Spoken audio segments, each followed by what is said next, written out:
So what is your advice beyond banal comments like clean your room? Well, you know, it's actually rather difficult to answer a question that ends with your comments are banal politely. So why don't you try reformulating that so that there's an actual question?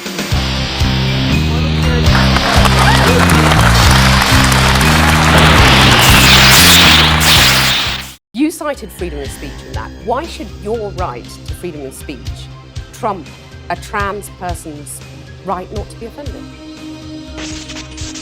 Because in order to be able to think, you have to risk being offensive, doing what you should do, which is digging a bit to see what the hell's going on.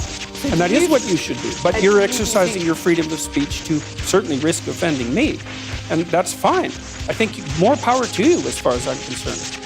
So you haven't sat there and... I'm just trying to work that out. I mean... Ha, gotcha. You have got me. I'm trying to work that through in my head. Yeah, it took a while.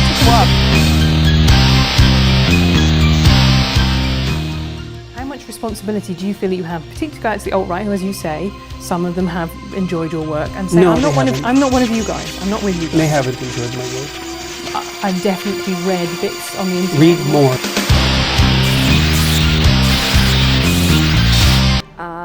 Why do you feel that someone's personal gender identity and pronouns infringes your free speech?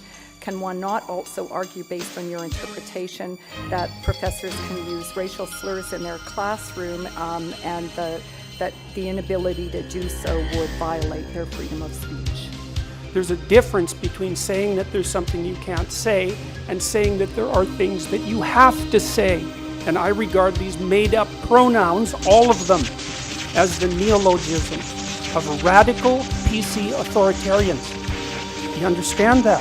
And I'm not a fan of that sort of person. And the reason I'm not a fan of that sort of person is because I've done my homework. I've read everything I can get my hands on in the development of authoritarian political systems, and I know the literature inside out and backwards.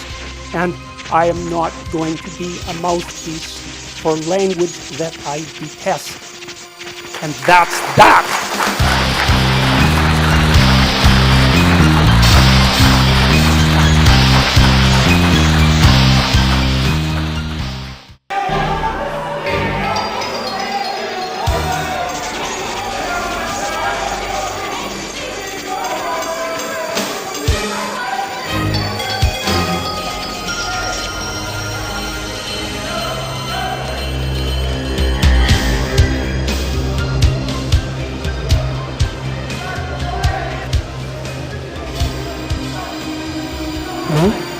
That's pure narcissism at work, by the way.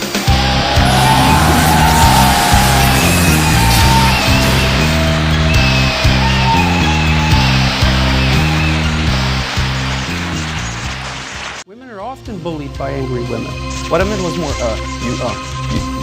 you said that, and I'm really not trying to paraphrase you or, to put words into your mouth. You are trying to correct it. What is the purpose precisely? I am quoting things that you said. Why? What is it that you're trying to establish? Because you said that. I thought we were talking about masculinity. We are. No, we're not. Yes, we are. How are we talking about masculinity? Because I'm asking you what you think of men and of women. No, basically what you've been trying to do, I would say, for the last 15 minutes is put me into a sequence of corners by accusing me of various forms of misbehavior. It isn't that I think that. Well, it's that the clinical literature indicates that. It isn't that I think it. Well, I'm not interviewing the clinical literature. I'm interviewing you. What do you think? Well, I'm a psychologist and a scientist, and I tend to base my opinions on what I've read in the broad, relevant clinical literature. I'm not making this stuff up. I studied antisocial behavior for like 15 years. I'm actually quite an expert on it. And so we know that men are more likely to look. And that's why the overwhelming proportion of people who are in prisons are male. Now, do you want to equalize that? Just out of curiosity. What about bricklayers? They're 99% male, and we've got about 3/4 of the population now in universities in humanities and social sciences are female. Yeah. Are we going to equalize that? And men work longer hours. They work more dangerous jobs. They're more likely to move. They're more likely to work outside. They're more likely to participate in jobs in the STEM fields that are scalable. They make more money for those reasons. And that's all hidden under the idea that the reason that men and women make different amounts of money is because of their gender. It's a very simplistic analysis, and trying to address it.